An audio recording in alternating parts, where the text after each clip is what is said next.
Musk is a threat to U.S. national security, and should the U.S. and with the tools you have investigate his joint acquisition of Twitter with foreign governments, which include the Saudis?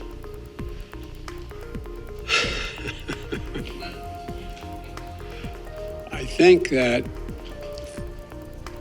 Elon Musk's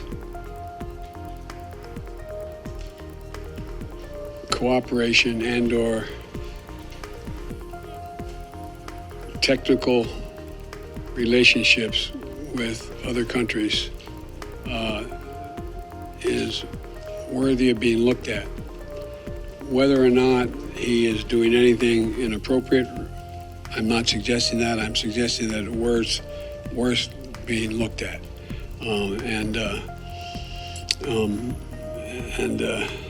But that's all I'll say.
Yesterday, and it was a good day, I think, for democracy, and I think it was a good day for America. Excuse me, I'm a little hoarse.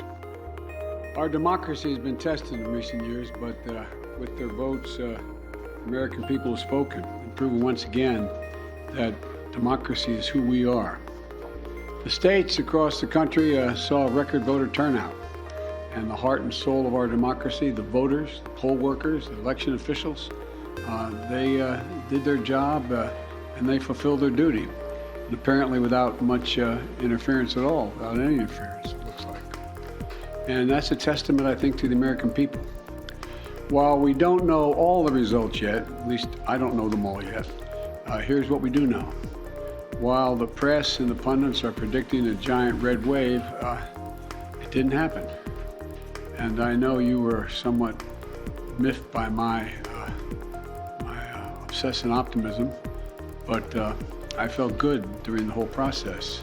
I thought we were going to do fine. While any seat lost is painful, some good Democrats didn't win the last night. Democrats had a strong night. And we lost fewer seats in the House of Representatives than any Democratic president's first midterm election in the last 40 years. And we had the best midterm for governors since 1986. And another thing that we know is that voters spoke clearly about their concerns, about raising costs, the rising costs that they're in, and the need to get inflation down. There's still a lot of people hurting. They're very concerned. And it's about crime and public safety. And they sent a clear and unmistakable message that they want to preserve our democracy and protect the right to choose in this country. And I especially want to thank the young people of this nation, who I'm told, I haven't seen the numbers, voted historic numbers again, and just as they did 2 years ago. They voted to continue addressing the climate crisis, gun violence, their personal rights and freedoms, and the student debt relief. Last night, I was pleased to call Maxwell Frost, a 25-year-old who got elected, I guess the youngest man ever elected to the United States Congress. And I told him I told him that I was the first elected, the second youngest person ever elected to the United States Senate at 29. And I have no doubt he's off to an incredible start and what I'm sure will be a long, distinguished career. And when he's president, they say Joe Biden's out in the outer office. I don't want to say Joe who. But the voters were also clear that they are still frustrated. I get it. I understand it's been a really tough few years in this country for so many people. When I came to office, we inherited a nation with a pandemic raging and an economy that was reeling. And we acted quickly and boldly to vaccinate the country and to create stable and sustained growth in our economy. Long-term investment to rebuild America itself, our roads, our bridges, our ports, our airports, clean water systems, high-speed internet. And we're just getting started. The interesting thing is that this is all going to really come into clear view for people in the months of January, February, March of next year. It's just getting underway. So I'm optimistic about how the public's going to even be more embracing of what we've done. Historic investments that are leading companies to invest literally hundreds of billions of dollars combined to build semiconductor factories and other advanced manufacturing here in America. It's going to create tens of thousands of good-paying jobs. And by the way, a significant number of those jobs are going to be jobs that pay average $126,000, $127,000. You don't need a college degree to get those jobs. And we're dealing with global inflation as a result of the pandemic and Putin's war in Ukraine. We're also handling it better than most other advanced nations in the world. We're lowering gas prices. We're taking on powerful interest, lower prescription drug costs, health insurance premiums, and energy bills. After 20 months of hard work, the pandemic no longer controls our lives. It's still a concern, but no longer controls our lives. Our economic policies created a record 10 million new jobs since I came into office.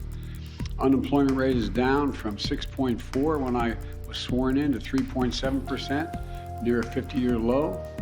And we've done all this while lowering the federal deficit in the 2 years by $1.7 trillion. Let me say it again, $1.7 trillion. No administration has ever cut the deficit that much. And reducing the federal deficit is one of the best things we can do to lower inflation, but while we've made real progress as a nation, I know it's hard for folks to see that progress in their everyday lives. And it's hard to see the results from actions that we took while we have to implement what we've done. But I believe we took the right steps for the country and for the American people. In fact, if you look at the polls, overwhelming majority, I don't look at them much anymore because I'm not quite sure how to read them anymore. I hope you are uncertain as well. But overwhelming majority of American people support the elements of my economic agenda. From rebuilding America's roads and bridges to lowering prescription drug costs, to historic investment in tackling the climate crisis, to making sure that large corporations begin to pay their fair share in taxes. I'm confident these policies are working and that we're on the right path, and we need to stick with them.